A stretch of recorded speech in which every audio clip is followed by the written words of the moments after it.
My dream was weird as fuck. It's three dreams in one. At least that's how it feels, and they're all different genres. Okay. Okay, so in the dream, I start off at a wrestling event or a museum, but it's weird because it's not in an arena.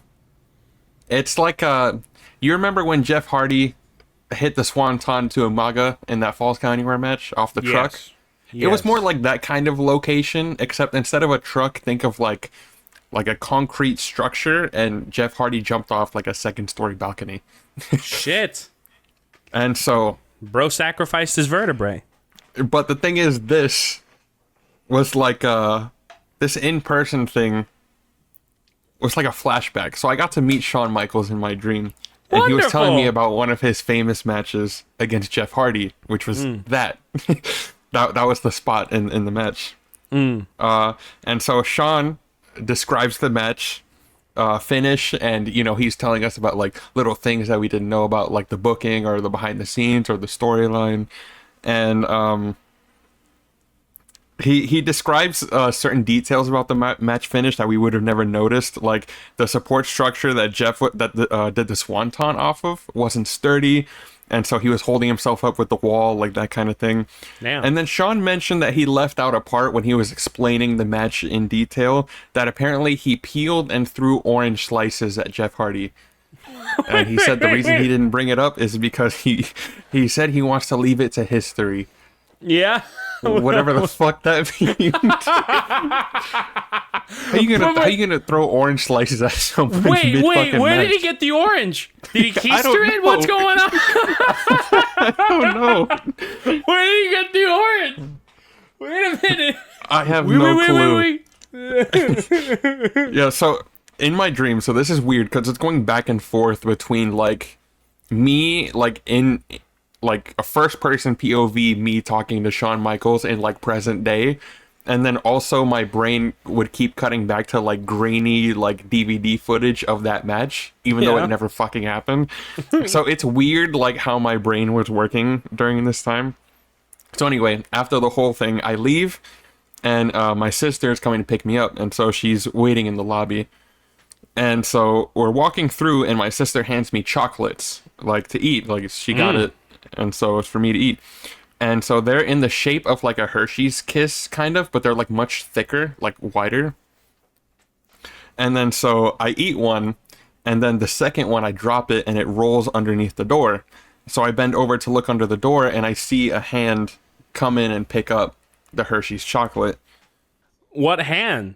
Wait a minute. It's just a random hand, like someone just walked by and like saw the chocolate on the floor and picked that shit up. Hey, yo, that's symbolism right there.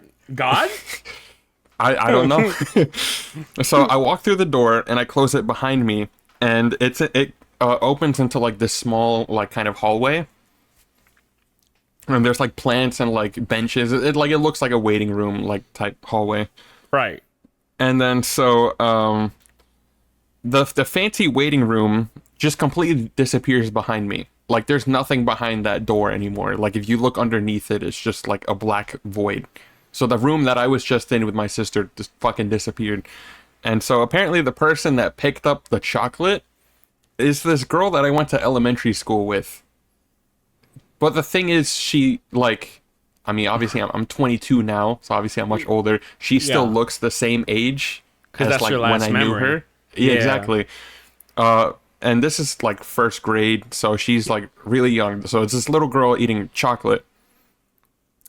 And then so I don't recognize her right away.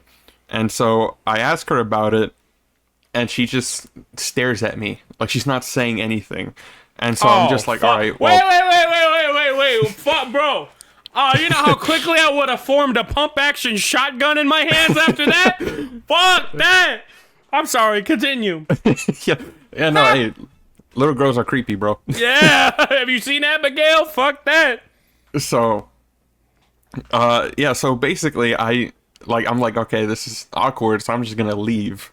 So I turn around, and the door that was behind me is gone, and now it's like a concert hall, and it's like completely empty. There's like chairs set up, there's instruments and a stage in the back, and it's all fucking empty.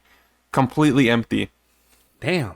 And so I walk over to the stage and I'm just kind of like looking at the instruments, wondering where the fuck I am. So the thing is, I'm aware I'm in a dream, but I like can't control anything. Like I know I'm dreaming, but I can't like control my actions or anything I'm doing. And so Yeah, it's as if you're watching somebody else experience it. exactly. And Yeah. like it's almost like it's not even me. You're outside of yourself.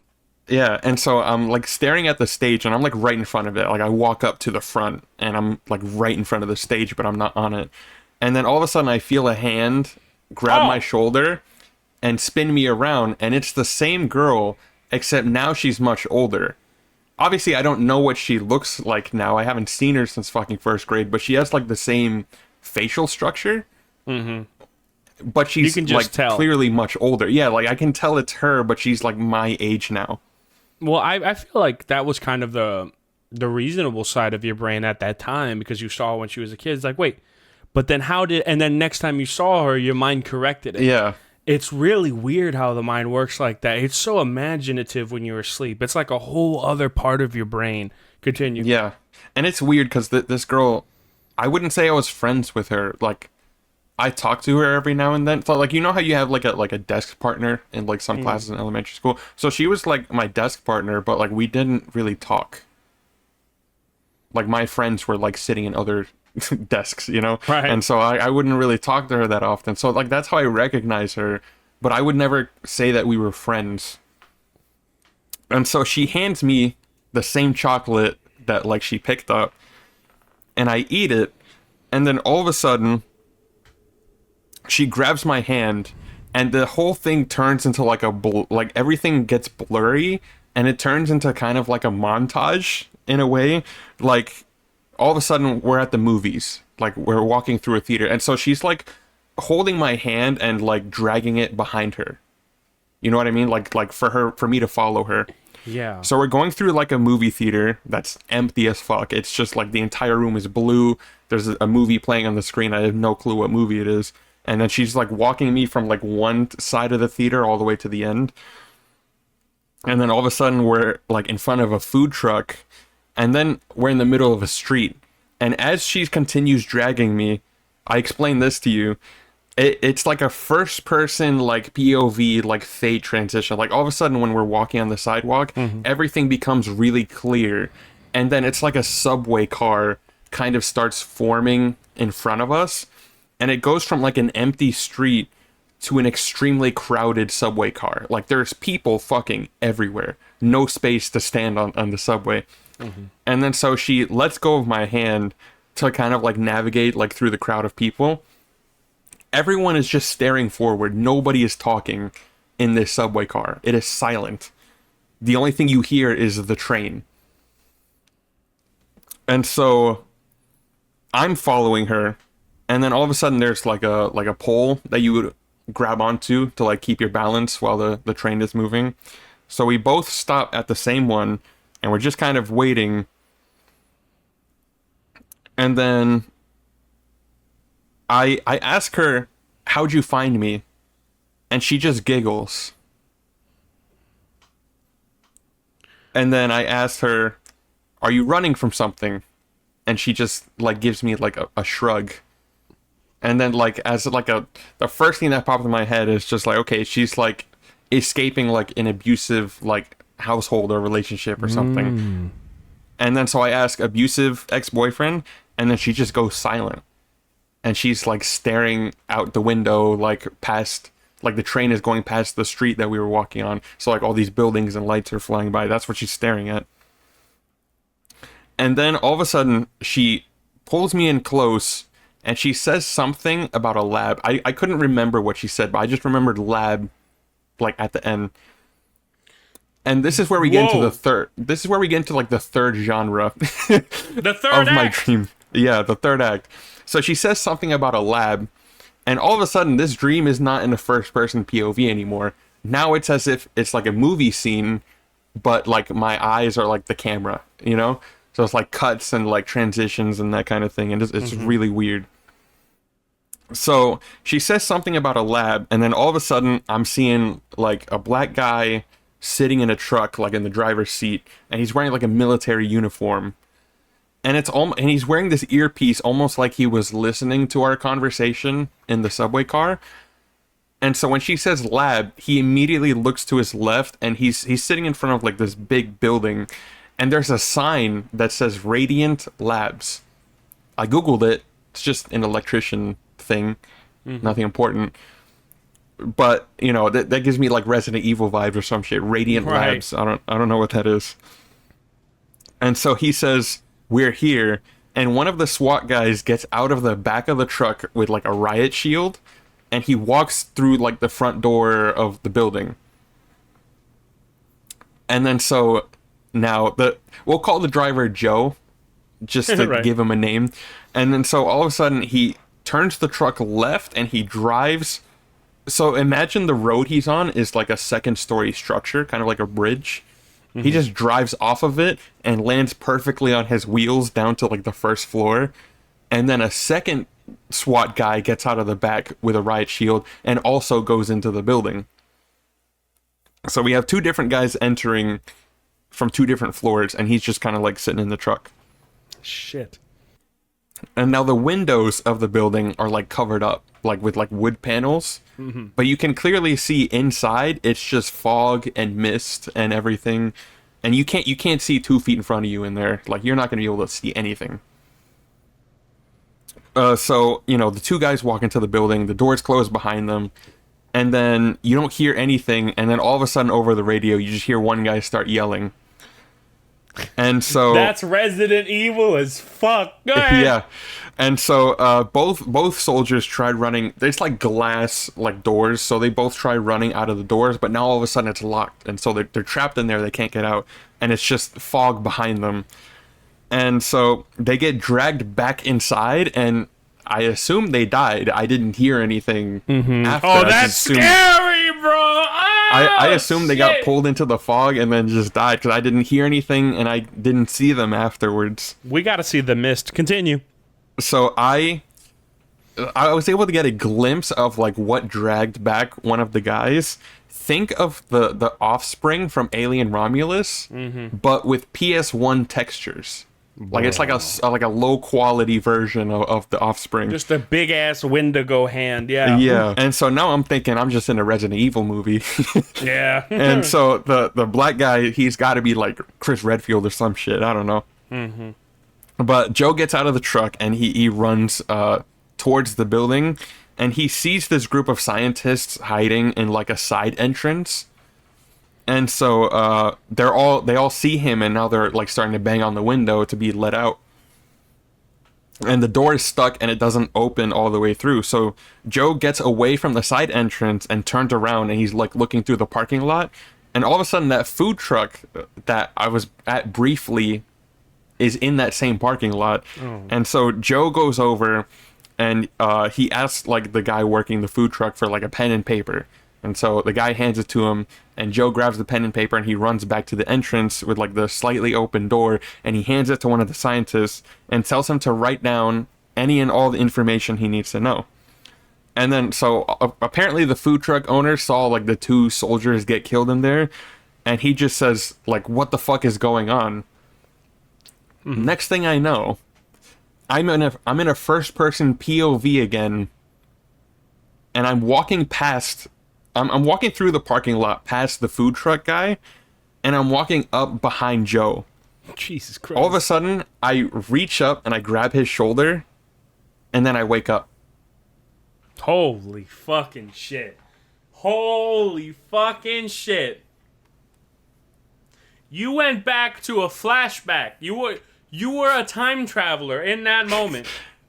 Like, dude, what the fuck was that dream? What the fuck? Hey, yo! So, what I'm looking at here is that first grader girl was the personification of innocence in your eyes, and the narrative was that this innocent-looking girl is actually some sort of mutant that they were cooking up in a lab. And so when she said lab, you immediately went back to a flashback, which a lot of movies would do. So when you went back to the flashback, all that shit happened. What really confuses me though is, why were you there? Yeah. Why do you see that character and think you have to intervene because you're scared for his safety? Yeah, it's weird. Maybe that's who you're trying to aspire to be. As if you were trying to become him in that moment. Trying to tap him on the shoulder. And as if you were trying to get into his POV because you wanted to see more of the plot, but you woke up before it got too exciting. Like always. Yeah. Yeah, of course, right? That is fucking crazy. Yeah. So yeah, that's literally what it is that this girl, she was in the house and she you don't notice her, you don't see her as a bad thing, and then eventually she's holding your hand, she's doing all this, and you feel like she's running from something because of how much she's like not in tune with her emotions. She's trying to stay distracted, going to these exotic places, and now we're on a train, and when we're in the train we're going somewhere except there's no destination, so that means she must be running from something. And then once we figure out, and once she says the lab, it's like, well, if you come from a lab, that means that you were made in a bottle somewhere. And so then you had the flashback, which then leads to her being the Wendigo. That's crazy. I don't know, bro. This dream was fucking insane. So my thing is, why were you there at the end? I don't know. But why would you intervene at the end? Why would you come up to him and say, "Hey, Joe," and then it stops? I don't know. Like I like reached for his shoulder, and as soon as I grabbed it, I woke up. So it's obvious the scientists are in like a completely helpless situation because the room, they can't come out, and even though they're yelling to be let out, you can't hear them. So the room is soundproof as well. Mm-hmm. So he gets the pen and paper. It's like, I can't save you, but give me some information just so I could save others or whatever. Yeah. And you run up to help Joe. In that moment, was Joe showing fear, or was he like the badass, like the main character in Resident Evil? No, he was like scared. Like he was like an actual like, emotional person. Oh, so you Yeah, wanted yeah. to save him. That's what that was. It's like, I know how this story ends. You wanted to save him. I just want to know what Shawn Michaels was doing with orange slices. That's real. Well, you were in I think what it was that first scene is like you in a familiar place, like watching podcasts, Yeah. probably watching clips of WWE. You're in a nice, familiar, calming place. This is something that you enjoy, and then all of a sudden you're taken out of your comfort zone. You're in your comfort zone in your home, and then you're invaded by this weird girl that you're not suspect of at the time, and then it becomes that way. So it starts you off in the most comfortable of places, and then it gets to a point that is so fucking foreign and scary and tension-filled by the end. That is crazy. This is a movie, bro. Yeah, I'm telling you, this is a narrative and a half. Yeah. Wow. When the dream has good story structure and plot. Bruh. Bro, and cinematography. That first person fade transition into a subway car was crazy. Absolutely ridiculous. See, this is why we record these things. I'm sure people that, know about sleep and psychology or whatever can probably figure out what is the meaning behind that dream. I have no fucking clue. I was in a wrestling event, and then all of a sudden this girl from my past shows up, and then I was in a Resident Evil movie, and then I woke up. I don't know. It was weird. Well, not all dreams have to have personal significance, but there's definitely some there. Yeah, and it was so fucking vivid too.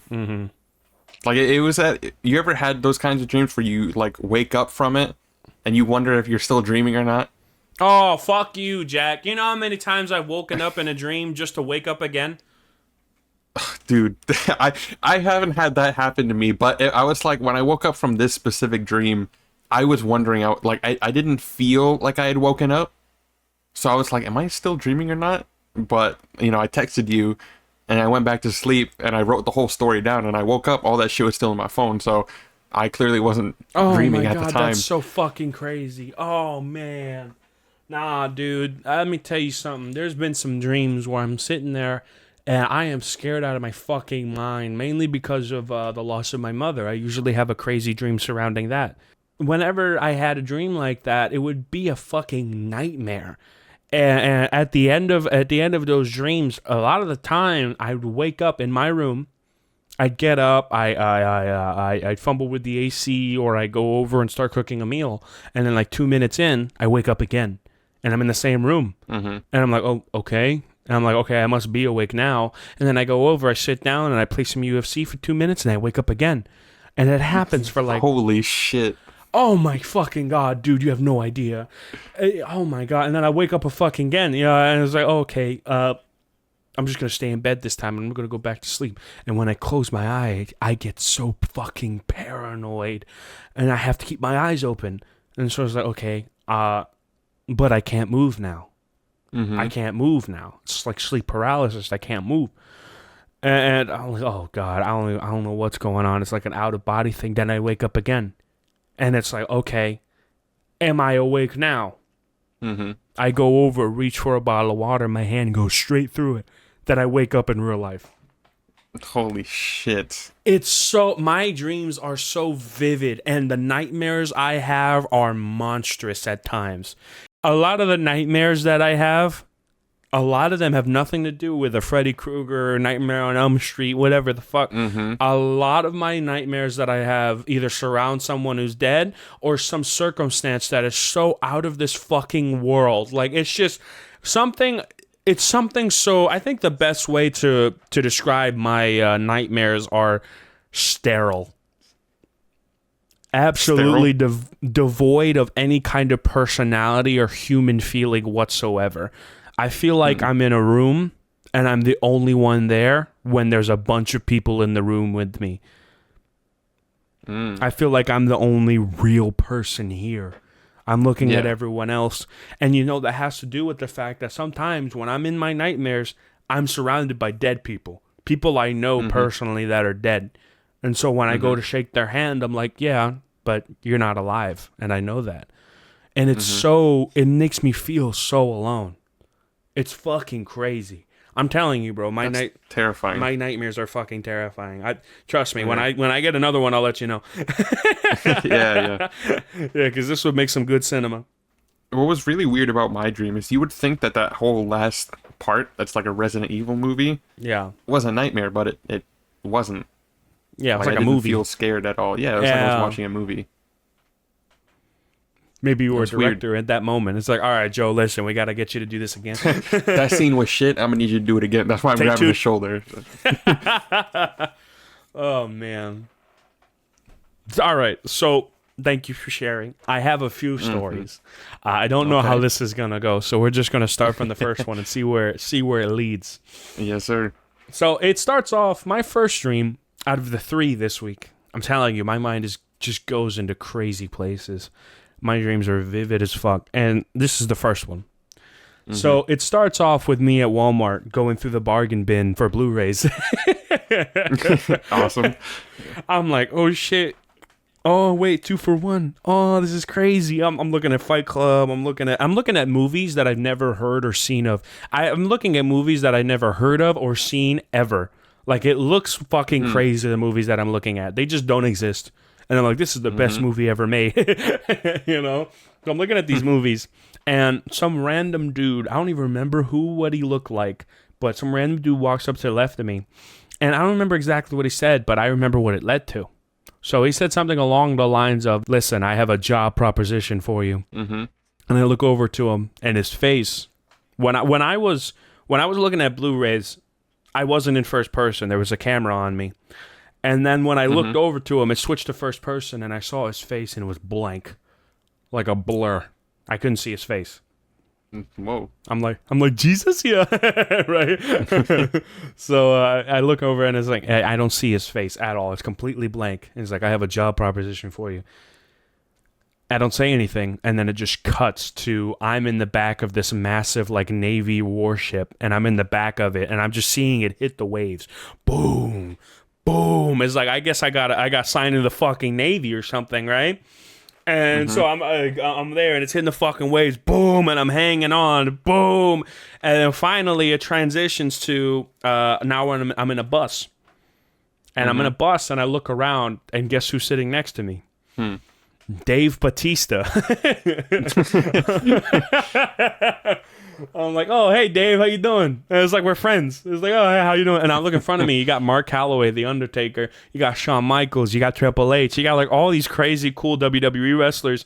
And the driver, you think it would be, like, Vince McMahon or something, but no. It's my middle school drama teacher. Whoa. Yeah. So I'm like, whoa, wait a minute. All right. Interesting. So we do, I'm not going to say her name. But the teacher turns around and it says like, okay, we're gonna pull up to this stadium and we're gonna do a dark show. You know, we got half of the roster is gonna go over here to tape something, and the other half is gonna be here. We split the show into two this week. All right, fair. So we go over, and I guess I'm one of the workers. I'm one of the wrestlers. And so I'm sitting there with Dave, and I'm going over the moves, you know. And then the drama teacher comes over. We're standing next to the ring now. We're going over our moves. And then the drama teacher comes over is like, listen, all right, I need you guys to do better than last time, especially you, Michael. All right, because I don't know what you were on last time, but it just didn't work out, okay? And it's not really going to work for me. And I look over to her, and then I look over at Batista. Like, can you believe this chick? Yeah. It's like, can you believe this chick? It's like, yeah, man, I don't get it. But, you know, I guess, you know, I got to keep the boss happy. And so we do this, so we do the show.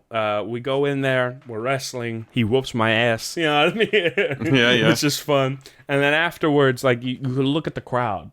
You look at the crowd as I'm on the floor getting pinned, and I look at the crowd, and it's just everyone cheering.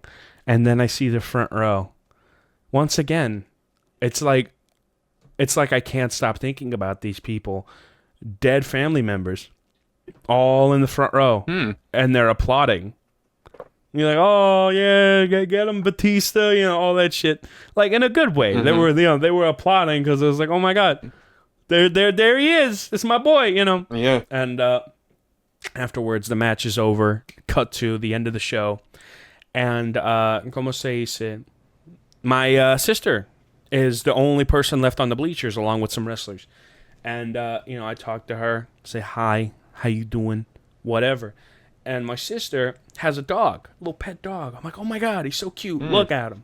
I start petting him. And then when I pet him, I'm in my house. Just me, with the dog. Whoa. With the dog. You took the dog with you. Yeah, I guess. So I'm in the house, and I'm like, okay, I guess I got to get you some food. And I'm like really scared because I don't know how to take care of a dog. The thing is, when I saw my sister, she looked sad as hell. She looked really sad. And I saw the dog all happy and stuff. So what I assume is that she had to drop the dog off on me. I don't know why, who, when, where, but she dropped the dog off on me. So I had to take care of it. And I'm scared because I've never taken care of a dog before. I've never assumed that level of responsibility in my life. So I'm like, okay, I'm going to go get some food for it, you know, whatever. Except I don't go to no grocery store. I go to my kitchen, and I already have the food. So I go to the kitchen, I grab the food, and I pour it in the bowl. I pet it, you know, he eats. Then I go over to my office. I'm sitting in my office, and I look over at my monitor to my left, and I see a gray cat just sitting behind the monitor, like all happy. I'm like, what the fuck are you doing here? He comes over here. I pet him. Oh my god, you're so cute. And then he runs away. It's like, what the fuck? Yeah, runs behind another monitor. It's like, hey, get back here. You know, I'm trying to get him. And like my monitor, the wires turned from just a few wires to a bunch of them. And I have to like put my hands in the wires to get the cat. Like it's so far back there. I'm trying to reach. Even though my wall is literally like right in front of me, it's just a dream. You know, it makes everything so expansive. I'm trying to grab it. I can't grab it. And then when I finally grab the gray one, with both hands, I grab the gray one with both hands. And then while I'm holding it, I separate both of my hands as if I was splitting the cat in half. Except when I did that, it turned into two baby kittens. I had the gray one in my left hand and a black baby kitten in my right hand. It's like little kids pretending to be an adult in a trench coat.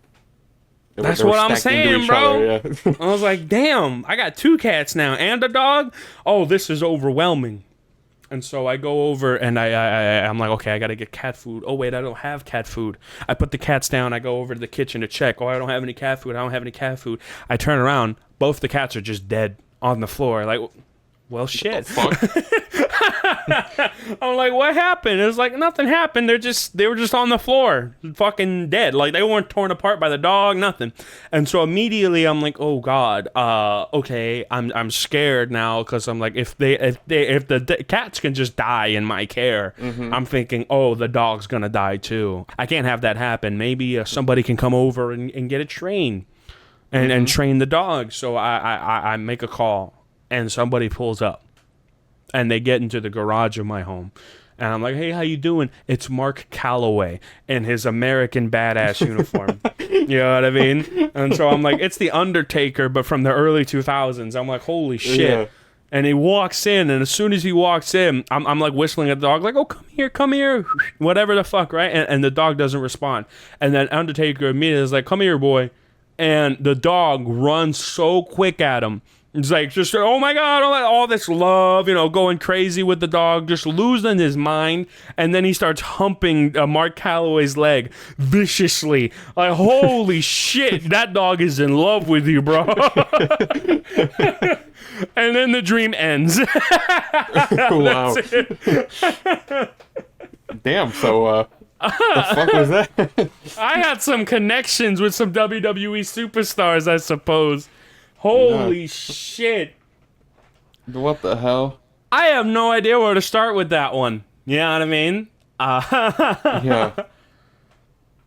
I mean, there's obviously a fear of responsibility in there. That's obvious. Yeah. Shadow of a doubt, there's a fear of responsibility, and there's also a fear of like public shows. There's a fear of like, you know, I don't know if I'm going to be good enough. You know, I don't really deserve to be in the ring or amongst these gods amongst men. Like, I don't feel good enough, right?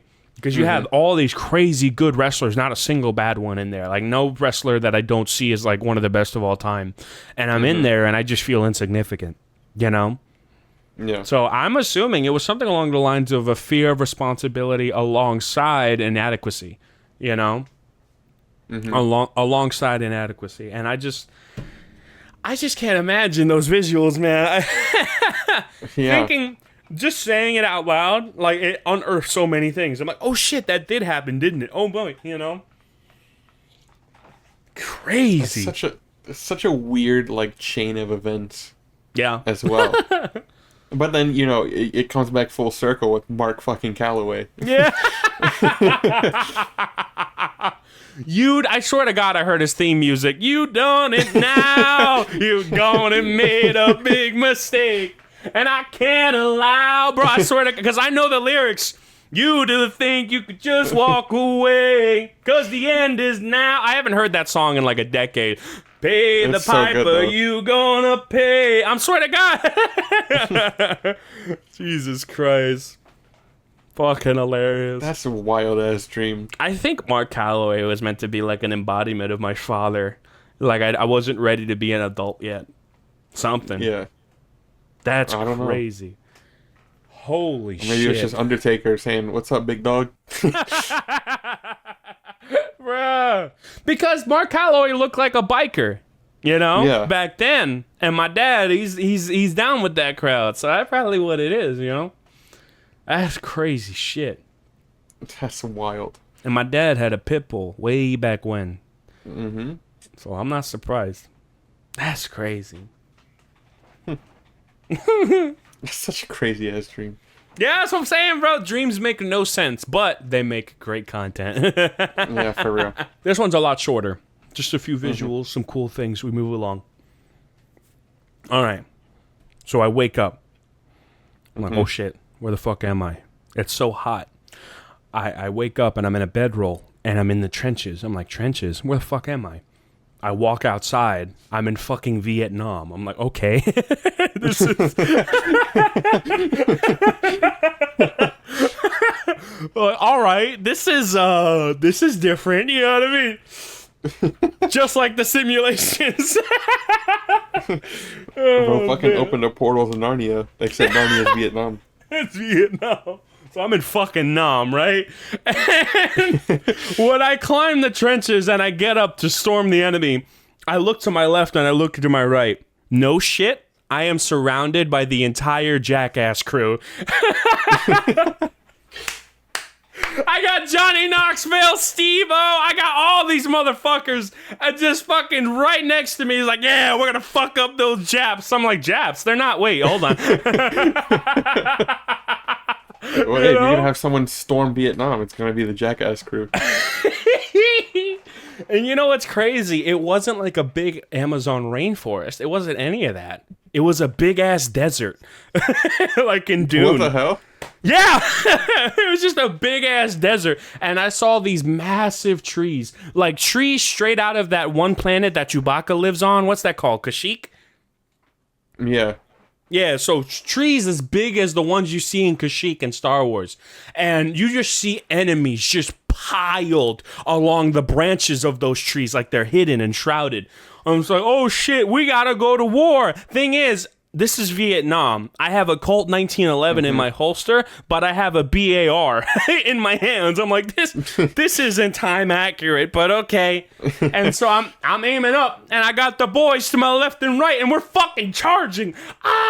Fucking unloading into the trees, going crazy. It's literally just enemies in the trees. And they're shooting down at us. There's no front line. There's no other side of the trenches. It's just the trees. Yeah. And we're shooting up in the fucking trees, and we finally get to one of the trees. We get in there, and there's like a big-ass doorway that was already carved in. I'm like, oh, so that's how they climb up here. You go in there, and there's a big spiral staircase going up the trunk of the tree. So we use the spiral staircase, and by the time we get to the top, we're shooting these fucking guys, taking them out, throwing them off. And then by the time we get to the top, there's like this dividend or whatever, like there's a trap. I'm like, oh, what the fuck? And so we're on the floor. The floor is here. We're standing on the floor. And then there's a drop off of 5 feet. There's no staircase. You just have to drop. And there's like these things. I have no idea what the fuck they're called. But if you get your leg trapped in them, it like wraps around your leg. It's not a bear trap. It's literally like something that if you were to lay in, it would close and it would spike your entire body, but for your leg. Oh, shit. Jesus Christ. And so, like, okay, guys, be careful. We go down one by one. All right, we're good. Steve-O. Even Steve-O doesn't want to do it. It's like, no, I'm good. And then this one woman, I don't even remember her name, but I remember her face. She's like...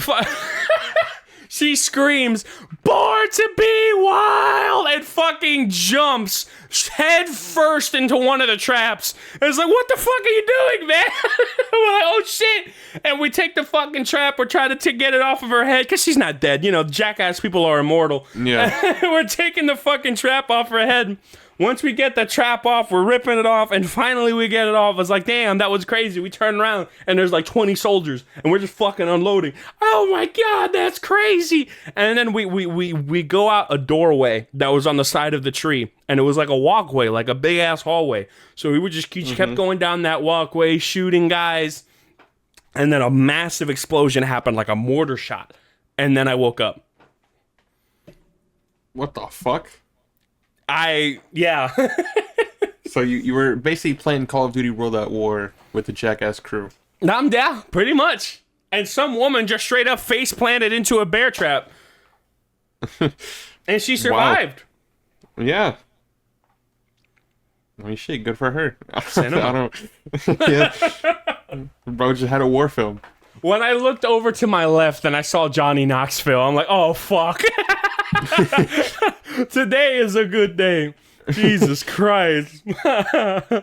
Oh, man. That was something else. It really was.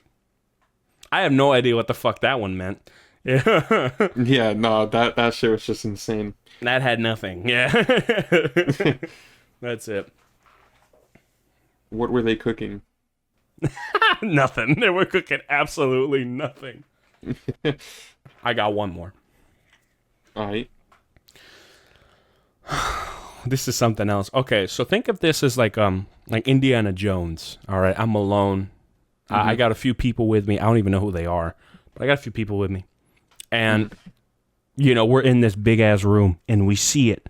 The big idol, the gold statue that we're supposed to steal. Oh, we're going to take it, put it on our satchel.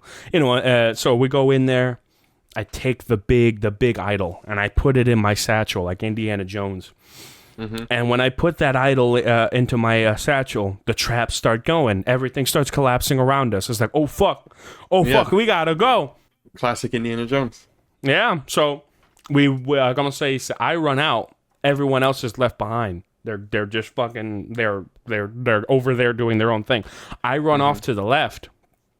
And I look over, I run out to the left and I go through like this open doorway, just a straight up doorway in the middle of this room. So I go through the doorway, and when I go through it, I'm on a movie set. Oh. I see like these big ass walls that are like meant to be like the background of the shot.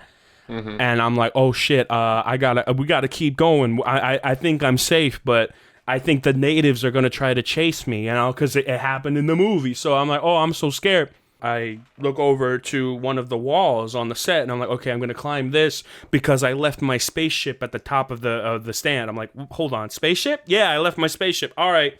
So I start climbing, and then once I put my second foot on, I look behind me. Guess who I see? I see Tuco Salamanca on a director's chair with a Bowie knife in his right hand and a brick of cocaine in his left. Yeah, if he's making an Indiana Jones movie with a spaceship, sounds like fucking Tuco. So he takes a dab of the cocaine, snorts it. Tight. I'm like, I knew you'd say that. Tight. And then I say, I knew you'd say that. And then Tuco looks over to his right. Kylo Ren spawns in next to him. I'm like, what the fuck? Kylo Ren? Like, not the actor, like full on Kylo Ren. I'm like, oh, okay, interesting. And he fucking force throws something massive at me. I'm like, oh shit, I gotta climb. And all of a sudden, my buddies are already at the top. It's like, you left me behind, you bastards. And then we all get into the spaceship. Apparently, Kylo Ren must have thrown something at like a nearby dam because it crushed the entire dam and water just started pouring in. Like a fucking massive wave just came in and we got into the spaceship, but immediately we started reenacting Interstellar because the fucking entire place that we were in got drenched and drowned. Like all of a sudden, our world looked like a normal Earth world. Once we got into the spaceship, and we closed the door, I'm like, damn, we got out of there alive. I look out the window of the spaceship, and I see nothing but water. We're in a fucking water world now. I'm like, the fuck? What the fuck? And the waves are crashing. Whoosh, whoosh. The waves hit so fucking hard that they knock me onto the door of the spaceship and knock me out entirely. It's like, oh shit, and then someone grabs me and I'm okay, but the door's open now. And when we're on the fucking ship, I look over in the horizon and I see an island. The island looks exactly like the island from SpongeBob. I'm like, I gotta get there. whatever happens, I need to get there. You hear the narrator from SpongeBob? Yes, the sea. So I'm like, oh, I gotta get there. So my dumb ass just jumps out and starts swimming. Just starts swimming, bro. I'm telling you, the waves are the equivalent of the North Sea. How fucking hard they were. Boom, boom. I'm like, it's fucking lightning, thunder. And I'm getting there. I'm swimming. Oh, I'm gonna get there. I gotta get there. And as I'm swimming, it disappears. Just a mirage. I'm like, oh, fuck. I turn around. The ship ain't there no more. Oh, fuck. I'm alone. And then 10 seconds later, I see the ship again. I'm like, oh, okay, I just gotta swim in that direction. Now, every time that I look over in the ship's direction, I see the light, but I can't see anything else because the waves are constantly rocking and blocking my view. The waves are blocking my view entirely. So I'm swimming. No shit, 10 seconds later, it's as if the water was drained out. And all the water just like left off, stage left, and drained out, right? And so I'm like, oh God, I gotta get to my ship. Some fucking redneck weirdo just pulls up in a ship that is skinnier than me and grabs me like fucking Huckleberry Finn, grabs my hand, and we ride off into the sunset. The end. What the fuck? Hold on. So, she got picked up by a redneck. And that was it? Yeah, no, just like I was swimming towards the ship, and then like apparently the ship turned into a boat, and one of the guys that I was with, some fucking redneck that now I understand who he is, just some redneck, and he grabs my hand, and we both get on the ship, and the rocket ship is below it. It's as if like it deployed a boat above it, and we just rode off into the sunset. I was like, okay, we're safe now. He was shirtless. I don't even know what I looked like. It's just, we were going off into the sunset, then the dream ended. That's actually insane. Wow, I don't even... What was Tuco Salamanca doing in there? What the fuck was Kylo Ren doing in there? Bro. That's what I want to know. Yeah, I don't know, man. That was special. It really was. That's quite the dream. Was there any details I don't think I missed out on any details. It's just I had that one during a 3-hour nap. Wow. Me personally, I rarely remember my fucking dreams. Mm-hmm. But it seems you get pretty vivid ones. Yeah, I get fucking crazy ones, dude. And I don't mind because I write them down. I was like, damn, that's a good story. Yeah. These ideas are trademarked and patented by Big Time and Squeedo. Trademark Yes. RLC, whatever the fuck. It's about to be a movie in the future, guys. Be on the lookout. Goddamn. All 4 of them just combined. What is going on? No changes at all. Yeah, fuck it, man. Why not? Let's do it. I'm ready. Shit. You think Mark Calloway would be down for a cameo? Fuck yeah! Are you kidding me? Oh man, that'd be sick. I don't know. Maybe he wouldn't want to get humped by a dog. Maybe. Oh, we can use a stand-in to like body double. He's a body double. Put some peanut butter on his ankle. Yeah, he'll go ham. Yeah, just for the leg though. You don't need the whole stick. Yeah. I agree. That close-up shot finna be diabolical. Yeah. Click.